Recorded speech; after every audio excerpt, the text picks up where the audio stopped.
আসসালামু আলাইকুম। 23তম বিসিএসে আসা একটি প্রশ্ন হচ্ছে, একটি সমদ্বিবাহু ত্রিভুজের ভূমি 16 একক এবং অপর প্রত্যেক বাহুদ্বয় 10 একক। ত্রিভুজটির ক্ষেত্রফল কত? অর্থাৎ একটি সমদ্বিবাহু ত্রিভুজ যার ভূমিটা হচ্ছে 16 একক এবং অপর দুইটা বাহু হচ্ছে প্রত্যেকটা হচ্ছে 10 একক করে। তাহলে এখানে ভূমিটাকে যদি বি ধরে নেওয়া হয়, বি ইকুয়াল টু 16 একক এবং প্রত্যেকটা বাহুকে এ ধরে নেওয়া হলে সেটা 10 একক। এখন সমদ্বিবাহু ত্রিভুজের ক্ষেত্রফল নির্ণয়ের যে ফর্মুলাটা রয়েছে সেটা হচ্ছে b divided by 4 root over 4a square minus b square. তাহলে এখানে বি হচ্ছে 16, তাহলে 16 ডিভাইডেড বাই 4 রুট ওভার, আচ্ছা এটাকে বাংলায় লিখলে সুবিধা হয়, 4 ইন্টু এ হচ্ছে 10, তাহলে 10 স্কোয়ার মাইনাস বি হচ্ছে 16, 16 স্কোয়ার।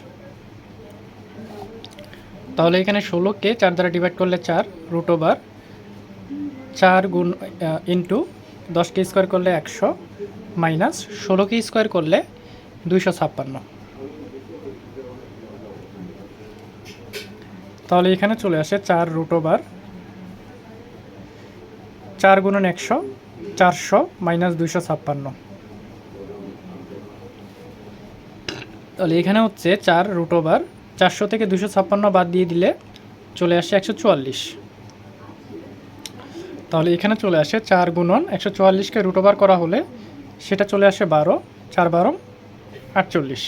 তাহলে এখানে 48 বর্গ একক চলে আসে আমাদের সমদ্বিবাহু ত্রিভুজের ক্ষেত্রফল।